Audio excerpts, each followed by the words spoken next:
یہ اختیارات مصطفیٰ ہے. جو جنت آسمان پہ بیان کی جا رہی ہے اس کو نبی سمیٹ کر ماں کے قدموں کے نیچے رکھتے. کیفیت کیا ہے یہ تو اللہ جانے، لیکن حضور نے فرمایا جنت تمہاری ماؤں کے قدموں کے نیچے ہے. حضور نے ماں کو اتنا، اب یہ مائیں جس نبی نے ماں بتایا، توجہ ہے، جس نبی نے ماں بتایا کہ ماں کیا ہے. میری بہن تجھے کوئی نہیں پیار کرتا. جب تو پیدا ہوئی تھی تو تجھے بیٹی کی شکل میں زندہ دفن کرتے تھے لوگ. جب تو بیوی بنتی تھی تو لوگ تجھے جوئے میں ہار جاتے تھے، اور جب تو ماں بنتی تھی تو تیرے ساتھ زنا تک کرتے تھے بچے کے لیے، تیرا حال تھا. لیکن یہ میرا نبی ہے، جب تو پیدا ہوئی تو فرمایا جس کے گھر بیٹی پیدا ہو اور وہ غم نہ کرے بلکہ خوشی کرے، وہ بیٹیوں کا باپ اور میں محمد جنت میں اتنے قریب ہوں گے جیسے یہ دو انگلیاں قریب ہے.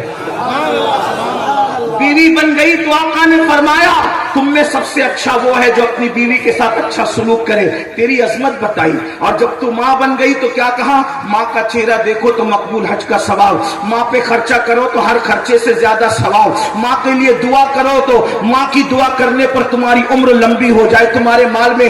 جب نبی نے بتایا ماں کیا ہے تو اب ماں پر یہ حق ہے کہ ماں بتائے کہ نبی کیا ہے. ماں کو چاہیے کہ ماں بتائے نبی کیا ہے. اور یاد رکھنا جب رسول اللہ نے ماں کی انتہائی عظمت بتائی، انتہائی عظمت، تو ماں کو بھی چاہیے کہ وہ رسول کی انتہائی عظمت بتا دے اور اپنے بچوں کو بتائے کہ ہمارا نبی کسی کی طرح نہیں ہے، بلکہ امام کے لہجے میں یوں کہے سب سے اولا وہ اعلیٰ ہمارا نبی، سب سے بالا وہ اعلیٰ ہمارا نبی، اپنے مولا کا پیارا ہمارا نبی، دونوں عالم کا دولا ہمارا نبی، خلق سے اولیاء، اولیاء سے رسول اور رسولوں سے اعلیٰ ہمارا نبی. سارے اچھوں میں اچھا سمجھیے جسے ہے اس اچھے سے اچھا ہمارا نبی. سارے اونچوں میں اونچا سمجھیے جسے ہے اس اونچے سے اونچا ہمارا نبی. وہ سورج کھاتا ہے جس کے نمک کی قسم، وہ منی ہے دلارا ہمارا نبی. کون دیتا ہے؟ دینے کو منہ چاہیے، دینے والا ہے سچا ہمارا نبی. بتاؤ اپنے نبی کی عظمت بتاؤ. ارے وہ جب اپنا لعاب کھاری کنویں میں ڈالتے تھے تو کنویں میٹھے ہو جاتے تھے. وہ اپنا لعاب سوکھے کنویں میں ڈالتے تھے تو کنواں بھر جاتا تھا. وہ اپنا لعاب غصے میں کسی پہ تھوک دیتے تھے تو مر جاتا. توجہ کی، ایک ہی لعاب ہے، اس کی تاثیر جدا جدا ہے. کھاری کنویں میں ڈالے تو میٹھا ہو جائے. اگر اپنے بچوں کو زنا سے، نشے سے، شراب سے، چوری سے، حرام سے، گندگی سے، جہنم کی آگ سے بچانا ہے تو آج سے 1450 سال پہلے اللہ کے رسول نے نصاب بیان کر دیا. اللہ کے رسول صلی اللہ علیہ وآلہ وسلم نے نصاب بیان کر دیا. فرمایا اپنی اولاد کو 3 باتیں سکھاؤ. ان 3 باتوں پہ گفتگو کر کے میں اپنی بات پوری کر رہا ہوں. میری بہنوں کی خاص توجہ، اس لیے کہ ماں بچے کی تربیت میں بہت بڑا کردار ادا کرتی ہے. اور اللہ اکبر، اگر ماں کی گود سدھری ہوئی ہو تو پھر بچے کو کسی اصلاح معاشرہ کے جلسے کی ضرورت نہیں پڑ سکتی. اللہ اکبر، اس لیے ماؤں کی توجہ زیادہ. اللہ کے رسول صلی اللہ علیہ وآلہ وسلم نے ارشاد فرمایا اپنی اولاد کو 3 باتیں سکھاؤ.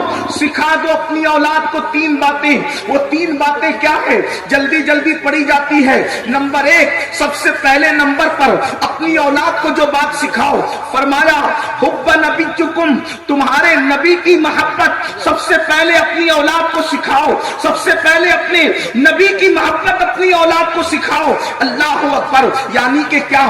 عشق مصطفیٰ اپنے بچوں کے سینے میں انڈیل دو. اب انسان سوچتا ہے یار عشق رسول پیدا کرنے سے ہوگا کیا؟ پہلی بات آپ کو بتاؤں، جو واقعی عاشق رسول ہوگا وہ جانے گا کہ میرے آقا کی آنکھوں کی ٹھنڈک نماز میں ہے، تو وہ نماز کو کیسے ترک کرے گا؟ اللہ اکبر، آج مسلمان نماز کو اس لیے ترک کر رہا ہے کہ وہ سچا اور مضبوط اور پکا عاشق رسول نہیں ہے. اللہ اکبر، کر اللہ اللہ، جسے یہ احساس ہوگا عشق رسول کے بعد کہ میرے آقا کی آنکھوں کی ٹھنڈک نماز میں ہے، تو وہ مسجد کو ویران کیسے کرے گا؟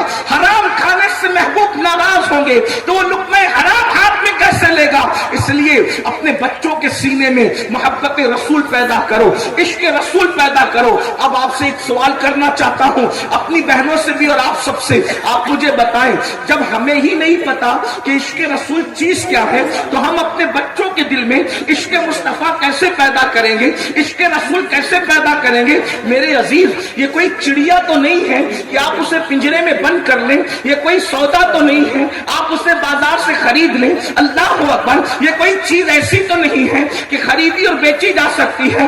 سن لو اور اچھی طرح سے سن لو، قدرت جس کو جنت کے لیے منتخب کر لیتی ہے اسی کے سینے میں محبت رسول عطا کرتی ہے، اسی کے سینے میں عشق رسول عطا کرتی ہے۔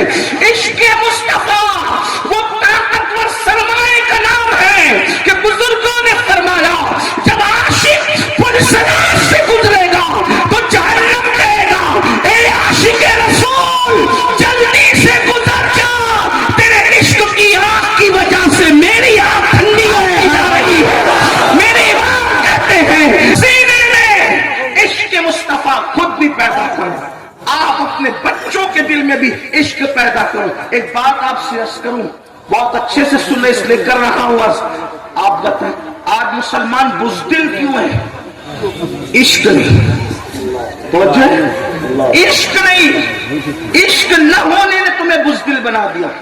جب عشق آتا ہے تو آدمی بے باک اور نڈر ہو جاتا ہے۔